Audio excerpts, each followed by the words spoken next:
Welcome to the Fab24 podcast series. I am Camila. My name is Diego. And we're excited to bring you conversations that explore the intersection of tech, community, and innovation. Today, we have the pleasure to have a great invite with us. Speaking today, Liz Barry, an eco-social technician and a leader in the open movement. So hello, Liz. How are you today? Hi, it's great to be with you today. So actually, we could like to start if you can tell us more about your fascinating background at landscape architecture and turn into an eco-social technician. So can you share us your journey and how you become passionate about eco-social innovation? Well, I would probably have to tell the story of when I dropped out of college.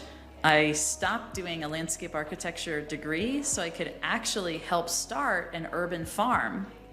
I was originally from an apple orchard, and I believe in the power of healthy food for people, and I did not want to sit behind my computer anymore. And when there was a movement in the next town over to convert a vacant lot to a farm, I just quit college and started this community project. For me, it always seemed obvious that not only are humans in relationship to each other, but we're also in relationship to the environment. And so doing things together in this world is just what I've been doing for a long time. Eventually, I added the term technician to the way I think about it because I'm less of a writer or less of a philosopher and more of someone who does so many projects. Great. And I want to ask maybe to explore more about this subject. How is this interconnecting in today's world, right? How is this role that is playing the development of communities, right?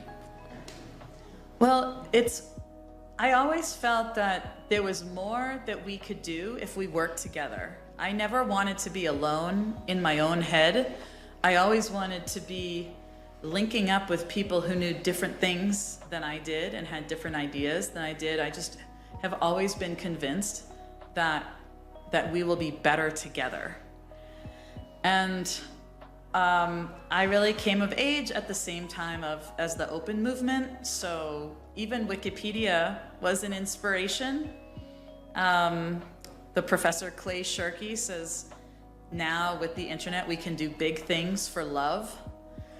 That's inspired me. I think it's lovely because we are at Fab24 and we see this idea, this mentality of collaborating and creating things together. And I think it's really important to keep that in mind, right? And also, you say something very important. Communication is very essential for one initiative and for the projects. I imagine you find a lot of problems or different situations in the moment you impart your activities and your initiatives. You can say how you address them? It's true. Almost as soon as someone would think that they want to work together with somebody, maybe the second thought they would have is like, oh, there are going to be problems, there's going to be conflict, we're not going to agree, and then we won't know what to do about it. And I would say, if you expand that and look even bigger into what's happening in democracy, that's basically our problems. But we just need the tools that can handle the complexity of today's world. And I not only do environmental work, I also do collective intelligence work nowadays.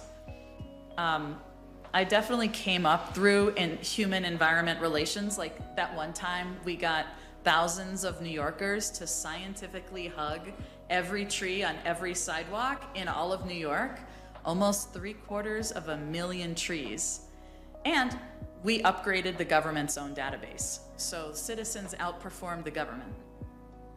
Oh my God, that's absolutely amazing. And I fully agree with those things, that the bigger picture, right? Sometimes we just think about the challenge and the things that we must overcome when we are creating things. And I think actually your connection with these human connections, right? And the things you avoid, it's kind of interesting in that way.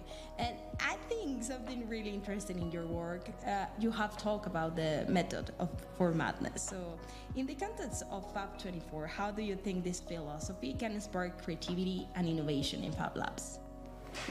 I also appreciate your background in the arts, and I'm interested in your take on this as well.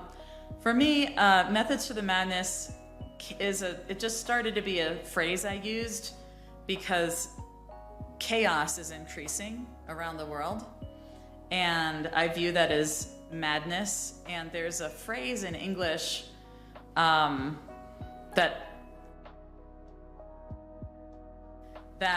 if at first they look insane, but then in the long run it shows that it was actually a strategic plan, that person is said to have had a method to their madness. But I wanted to abstract that from one person to many people. Together we can make methods for our madness and handle our conflict and combine our thoughts, feelings, and ideas, and grow more collectively intelligent. I absolutely love this mindset, because when it comes to communities, sometimes it's kind of different every human being, right? And how they see things. So how they collaborate, it looks like madness, 100%, right? So I really like to see how that is evolving in this quite interesting point of view, right? So I could like to pass to the next question, which is really interesting, because I think we wanted to bring a little bit more about your work to this space to talk and actually enjoy your time at Fab24. So for that, I want to wrap up the conversation with a message that could you leave to our listeners or viewers about the importance of this intersection, right, between ecology, society, and technology in shaping a better future, which is, I think, really important for us to understand how you say it. Right now, the world is kind of madness, so we need to hear some good advice. Well, I'd also like to hear your good advice, but it's a time when I hear many people trying to renew their kinship with the non-human world, to come into relationship with other forms of intelligences.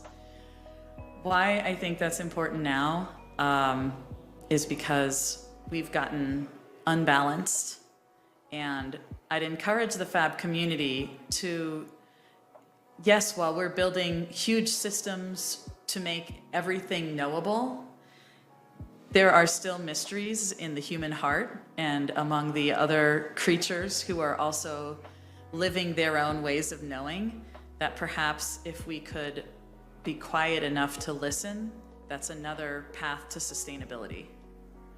Yeah, and I think we see it when we have to work with bigger communities like the Fab Lab network, right? There's this exchange of being a listener and then a communicator too, so I think it's quite important. So could you please tell us where we can find you and any person want to see your work and more? Thanks for asking. My little website is at lizbarry.net, and you can write me a message at hello@lizbarry.net.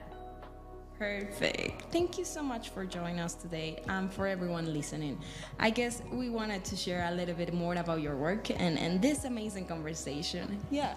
Hey, thank you so much to be here. We really appreciate it. I think you do an amazing job. And see you in the next time, guys. Yeah, be sure to tune for the next episodes where we will continue exploring the exciting themes at Fab24. So until then, keep creating and connecting. Bye-bye.